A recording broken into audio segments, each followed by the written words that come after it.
तो guys KGF chapter 3 finally आ रहा है। आपको क्या लगता है ये अपने रेपुटेशन को कैसे हैंडल करेंगे?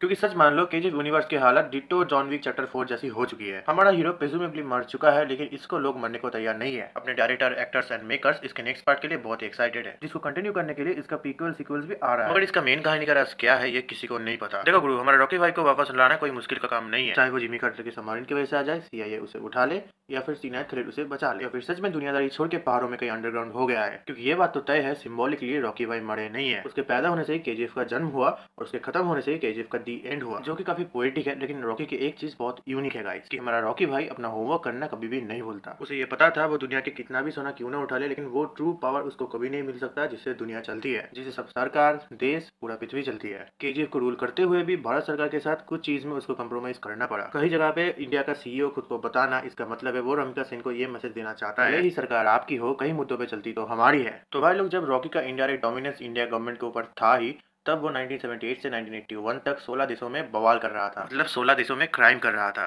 और सबसे बड़ा सवाल, क्यों ये क्राइम वो कर रहा था, जिसका एक ही आंसर आता है कि उसको अपना माँ का जिद या फिर माँ का जो वादा था उसको पूरा करना है। उसे पूरा दुनिया चाहिए था।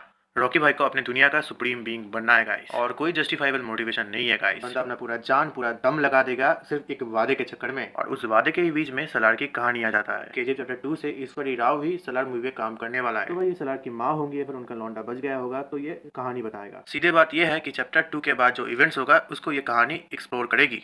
और सलार का पोस्टर देख के आप लोग तो ये बता ही सकते हो, Salaar is a dam professional man. Rocky भाई का फाइट स्टाइल थोड़ा सा रॉ फील होता है गाइस। और सलार के पोस्टर में आप लोग देख सकते हो सिर्फ वो गन ऑर्गेनाइज करने के लिए पूरा स्लैपर बना हुआ है। And according to director, this movie is going to be extremely violent. Question ये आता है वो इतना ट्रेंड प्रोफेशनल बना कैसे, ईश्वरी राव से उसका कनेक्शन कहाँ पे बैठ पाया, केजीएफ से उसका कनेक्शन कहाँ पे बैठता है, ये कहानी हमें बाद में पता चलेगी। लेकिन ये तो तय है केजीएफ चैप्टर 3 में हमें एक बड़ा सा टाइम जंप देखने को मिलेगा। और अगर फातिमा वाले कैरेक्टर की बच्चे वाले प्लॉट की बात सही बैठती है, हमारे ओल्ड मैन रॉकी की कैमियो भी हमें देखने को मिलेगी। और कसम से बताता हूँ, ऐसी कहानियां बड़ी ही तकलीफ देती है। दुनिया पे राज करने का रास्ता बहुत मुश्किल तो है ही, लेकिन उसके साथ साथ काफी लंबा भी है। पिछले साल ये न्यूज आई थी, सलार मूवी में अपना 20 मिनट का एक्शन सीक्वेंस समुद्रों के बीच पे शूट किया था। तो इसका ये भी मीनिंग हो सकता है रॉकी ने जब अपना सारा सोना इंटरनेशनल वाटर्स में गिराया था, जिसको एक्सट्रैक्ट करना कॉस्टली एंड पॉलिटिकली दोनों ही मुश्किल है। तो ऑब्वियसली आसपास के देश जरूर कुछ ट्राई करेंगे, कुछ एक्सट्रैक्ट करेंगे इस सोने को बाहर निकालने के लिए, फिर अपनी तरफ लाने के लिए। हिस्ट्री अगर फॉलो किया है तो before 90s and 80s gold reserve को लेकर इंडिया सच में बहुत क्राइसिस पे था, जिसकी वजह से इकोनॉमी को स्टेबलाइज करने के लिए कुछ बेचे भी गए थे। ये हो सकता है ये कहानी रियल लाइफ पे जो प्रॉब्लम हुआ था उसका थोड़ा सा इंस्पिरेशन लेके गोल्ड क्राइसिस को सॉल्व करने की कुछ स्टेप्स को दिखा सकती है। और यहाँ पे इस सलार का कहानी थोड़ा सा जस्टिफाई होती है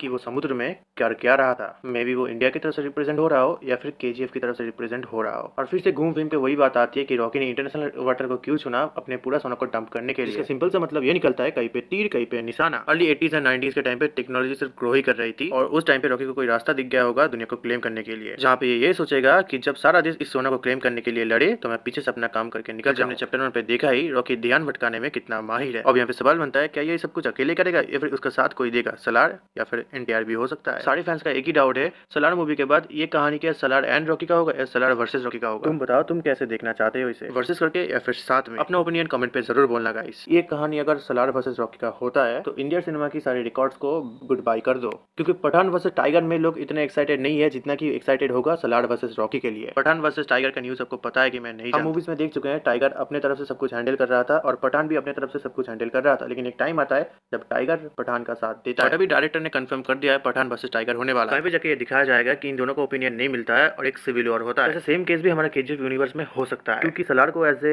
फरमान का कैरेक्टर अगर रिप्रेजेंट करता है टीम, चैप्टर 2 में आप देख ही चुके हो कि वो रॉकी को कितना रिस्पेक्ट करता है और रॉकी के लिए इतना ही वफादार होता है कि अपने खुद माँ से ही वो झगड़ा करता है, फिर माँ को समझाता है कि रॉकी भाई ने हमारे लिए क्या किया है। तो ऐसा हो सकता है कि वो अपना वफादारी कायम रखेगा, या फिर रॉकी का कुछ बात ऐसा उसे पसंद नहीं आएगा जिसके लिए वो विद्रोह करेगा, या फिर अपना टीम बना के रॉकी वर्सेस सलार होगा। लेकिन इसके चांस तो बहुत कम है, लेकिन चांस है। और उसके बाद बघीरा आ रहा है, तो हमें तो वो भी देखना होगा कि ये भी केजीएफ यूनिवर्स के साथ कनेक्ट होगा। इसके बारे में मैं एक शॉर्ट्स पे बताया हूँ। बघीरा एक पुलिस वाला है और उसका पोस्टिंग पड़ेगा उसी थाने पे जिस थाने को रॉकी ने उड़ाया था, मतलब बड़ीमा को टेस्टिंग के लिए ले गया, जहाँ पे उसका मोटिवेशन होगा कि मुझे रॉकी का इज्जत लूटना पड़ेगा। मत समझो भाई, मतलब रॉकी को जेल पे बंद करना पड़ेगा, उसी जेल पे जिस थाने को उसने उड़ाया। तो मोस्ट प्रोबेबली ऐसा हो सकता है रॉकी को रोकने के लिए बघीरा को लाया जाएगा या फिर ऐड किया जाएगा इंडियन स्पेशल फोर्स का टीम पे। और आपको तो ये बात पता है everything is fair in love and war. तो भाई आगे जाके एक भयानक यूनिवर्स क्रिएट करने वाला है। तो आप लोग को क्या लगता है कमेंट पे जरूर बोलना है, और ये भी बोलना है रॉकी वर्सेस सलार आप लोग देख चाहते हो कि नहीं। वीडियो को अच्छा लगा तो वीडियो को लाइक करो, चैनल को सब्सक्राइब करो और बेल नोटिफिकेशन को ऑल कर दो, और वीडियो को सब जगह पे शेयर कर दो, दोस्तों को बता दो। आपके पास कोई एक्स्ट्रा इन्फॉर्मेशन और डाउट है तो हमें कमेंट कर सकते हो या फिर हमें बोल सकते हो, हम आपका कमेंट को पिकअप करेंगे आपको नेम को लेके। तो आज के लिए इतना ही, चलते हैं हमारा नेक्स्ट वीडियो पे।